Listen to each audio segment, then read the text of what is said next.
This is Jonathan Ferguson, the Keeper of Firearms and Artillery at the Royal Armouries Museum in the UK, which houses a collection of thousands of iconic weapons from throughout history. For this week's episode, as we've had a bunch of requests for it, he's going to be taking a look at the ludicrous weapons of Valve's classic shooter, Team Fortress 2.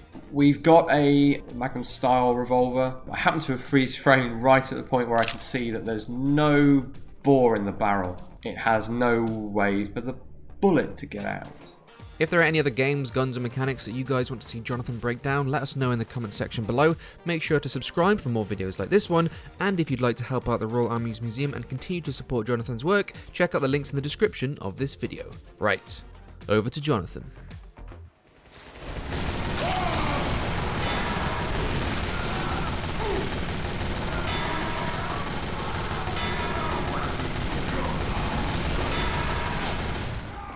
What a weird gun. It's got obvious Thompson submachine gun heritage, but it's absolutely massive, and it's got the sort of almost aircraft cannon ammo drum on it. Very odd. It's clearly adapted from the Thompson receiver, kind of scaled up, stretched and altered. And then the rate of fire is really slow and kind of plodding. It's meant to be this kind of big, heavy, powerful gun. So the Thompson's a very strange basis for it. Somehow it kind of works with the aesthetic of it.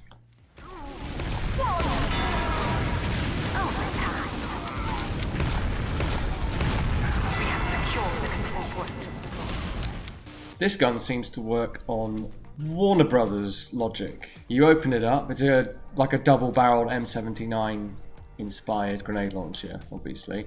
You open it up, you dump in 3 rounds. There are 2 barrels. 3 rounds. I'm not good at maths, that's why I got into museum curatorship, but even I know that doesn't quite add up. And then they don't kind of sit there in the chambers, they just disappear. So it is like sort of cartoon logic. Open it up, put in 3 rounds, close it up, you get to fire 3 rounds.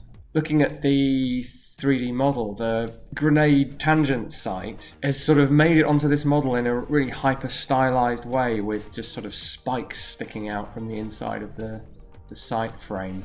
But hey, we're dealing with essentially a cartoon graphics here, so I can't expect too much. The gun is modelled with a top lever latch thing, like the M79 and a few other guns have, but the character doesn't operate it. That's just sort of there for decoration, and he just breaks it open with sheer brute force, I suppose.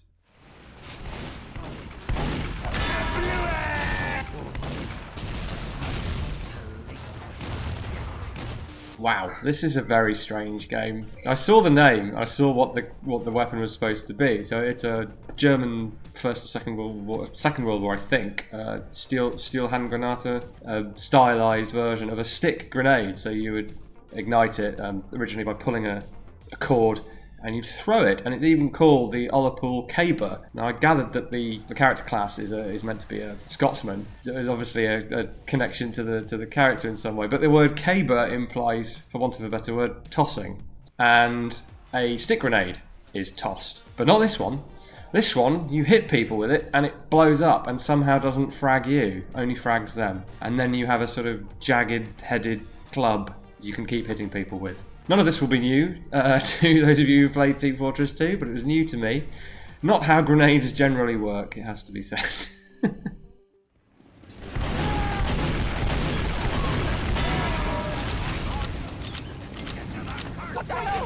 I'm starting to think that I'm being trolled, because the mechanics of that weapon have warped my fragile little mind. So we've got, on the face of it, a combination of a side-by-side double-barrel shotgun with the back half of a lever action, which already poses some serious implications as to how the heck that thing's supposed to work. And then the lever doesn't cycle the weapon. The lever stays put, except for loading, and operating the lever somehow magically puts ammunition into the gun. And then you can fire, I kind of lost count as to how many shots you can fire without having to operate the lever. Don't have to insert any ammunition, you certainly don't break it open. So another weapon with only 2 barrels, but multiple shots. So I don't know what the hell's going on there, quite frankly, but it looks like fun.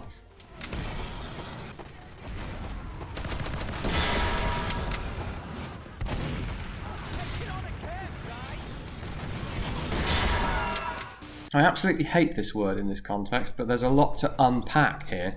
We've got on the face of it, a sort of Afghan style, Giselle, sort of Middle East, North Africa region, musket looking thing. Weren't really bolt action, breech loading versions of those. I've not seen a bolt action Giselle. I'm not sure bolt action is the right phrase to use here, because there's a bolt handle, but it's just kind of going up and down, and there's no mag, there's no feed device, there's no way to get ammunition into a chamber, there's no up, back, forward, down bolt cycling, but it's equally not a straight pull either. And yes, I am overthinking this. And then there's the sight, which looks a bit like a Galilean optical sight, which you'll have seen if you've played Battlefield 1, where it's just a little pane of glass, effectively, a lens, a single lens, and it gives you a sort of basic optical sight. But this one behaves very much like a telescopic sight, a full-on telescopic sight when you're actually in the aim. What a strange gun.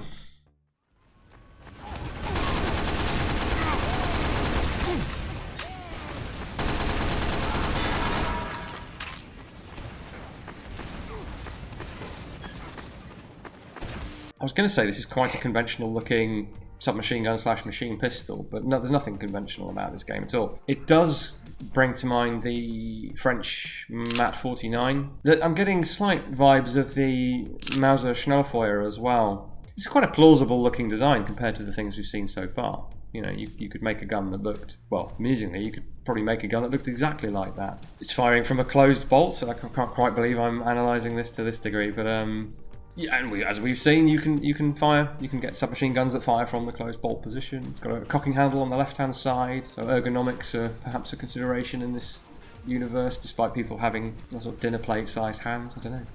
Yeah, I'm not sure there's enough space in the receiver for it to function as a real gun, and I'm not going to encourage anyone to go away and try and make one by any means. It's fun to try and fit things that are completely fictional to the real world. It's kind of what we do on this series. Moving, ladies.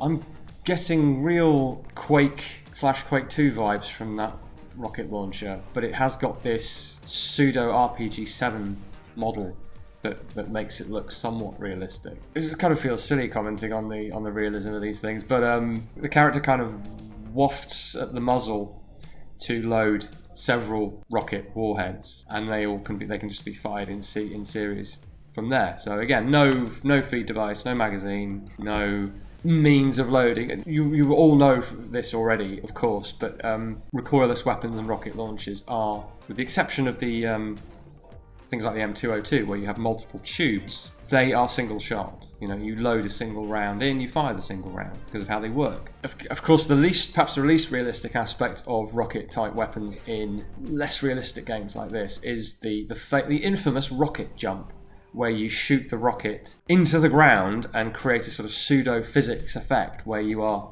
propelled upwards. So it's like a Bugs Bunny level understanding of physics that you can exploit in something that's not taking place in the real world. So it probably doesn't take an expert to tell you what would happen if you tried to do that in real life. It would not end well, as well as the fragmentation that most warheads would produce. The blast damage alone is significant. A pressure wave that exceeds your body's ability to take it, your tissue's elastic limit. And if you do survive a blast of firing a rocket into the ground, you'd probably suffer life-changing injuries. But again, you don't need me to tell you this.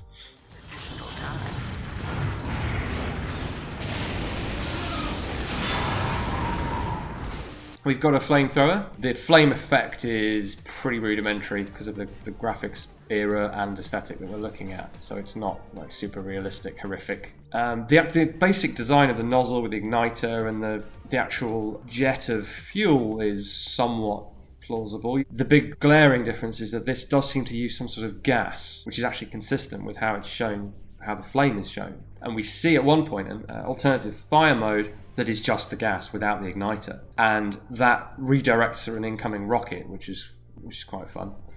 We saw with the flamethrower class switching to a secondary weapon, which was a form of flare pistol or signal pistol, and it's sort of logical within how the game works, in that the primary is a flamethrower, the secondary is a pistol that can set people on fire. Now, a flare pistol could set someone on fire, but not really in the way that we see depicted. They're not incendiary weapons, they're not weapons. They are tools for signalling for help or for communication on a battlefield. They have been used as weapons though. The German army did develop grenade ammunition for some of its signal pistols, but they didn't function like this, and as far as I know they did not develop incendiary ammunition. Feel free to correct me if I'm wrong there. So, as usual, there is some sort of real world parallel, if not actual realism.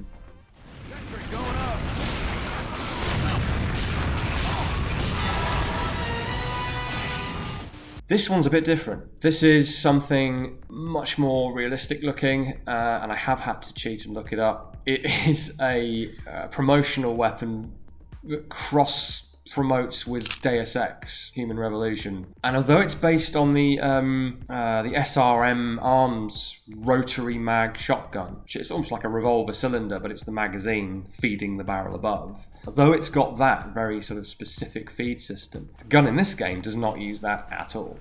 In fact, it doesn't even need a feed system because it's using the character's special ability to grow metal, or to create ammunition out of metal. So it is metal in various ways.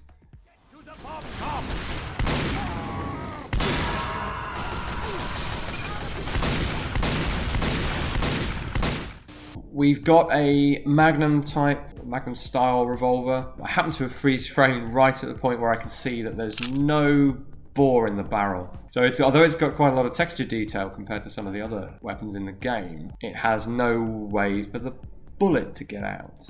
Styled after, any number of Magnum revolvers really. The animation is very fudged. The cylinder just swings out, it doesn't have a release catch. The hammer doesn't even move, the hammer stays put.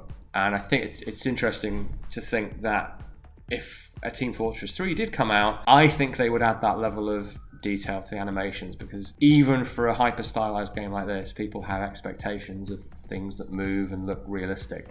I really like the design of the revolver, I like the lines, and it's got the engraved lady on the side, which is a nice touch. It looks like a bit of a labour of love, really, compared to some of the weapons in the game. Looks like, not to suggest that a lot of work didn't go into the others, but this one seems to have required an extra flair, shall we say.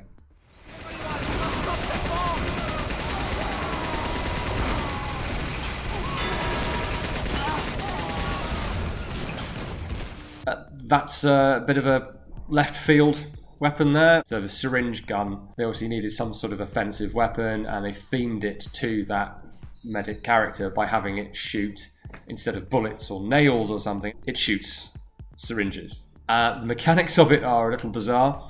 It's got a sort of feed drum with visible syringes in it, but when you reload what looks like some sort of medicine or poison or something that's getting shoved on the back of the gun, and you don't add more syringes to it. The closest parallel in terms of actual weapons would be some sort of flechette firing weapon. Now, I suppose there's a parallel of sorts in that the damage effect of this, as you can see from the numbers coming off people, is very low, which is what you'd expect shooting lightweight spikes at people. Various countries have tried flechettes as an offensive weapon, propelled usually at very high velocity to compensate for their very low mass. And the closest we therefore see that sort of has worked and has been deployed are the Soviet, now Russian, underwater weapons that fire effectively flechettes out of cartridge cases. Something very different as a video game weapon. Now it's coward killing time!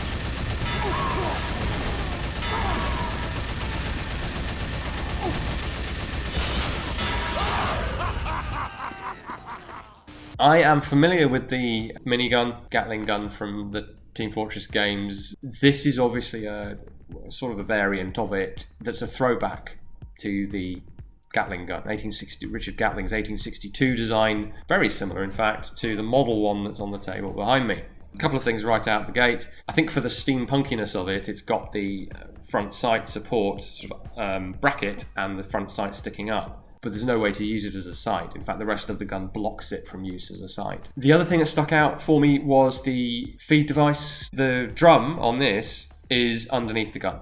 This Broadwell drum, as it's called, for this type of Gatling gun, has to sit on top of the gun. It's gravity fed with a bit of mass assist from the followers that are quite heavy and sit on top of the stack of cartridges. So all of which over analysis leads me to the interesting conclusion that this is very highly reminiscent of an actual Gatling gun, and yet all at the same time very different.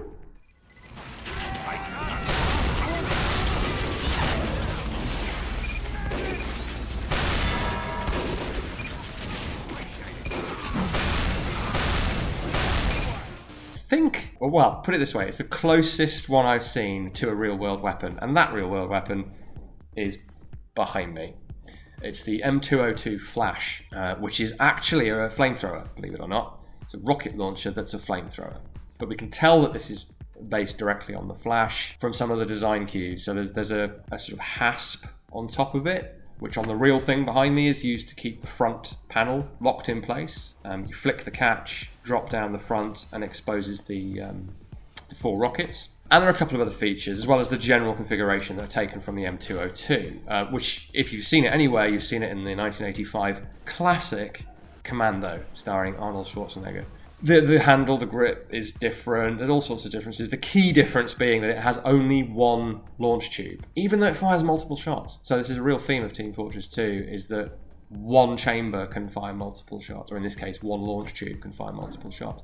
And given that it's based on a 4-barreled weapon, I don't know why they didn't just model it with 4 barrels. Both of the rocket-esque weapons in this game do call to mind the first 2 Quake games as to how they depict a rocket weapon. Very slow firing, so high damage if it hits you and splash damage if it doesn't, but you can avoid it. You can jump over it, you can strafe to the side, you can duck behind cover. You've got time to avoid it as it comes in, which with real-world rocket weapons and rocket-assisted recoilless weapons isn't really a thing. I think people try. If they see a launch signature from the ground, they'll try and move from where they are, but actual dodging of things that are travelling a lot faster than what we see here is very hard to pull off. But that's the whole point, it's a balance thing. You get the smoke trail, so you see where it's coming from and where it's going to, and you get the chance to move out of the way.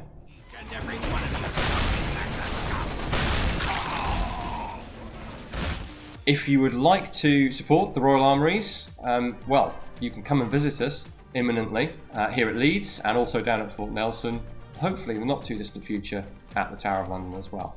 But some of the things we've spoken about today you'll be able to see on display, which is marvellous. We're very much looking forward to that. You can also, if you follow the links in the description, think about supporting us remotely, doing what we do, both here and in the real world.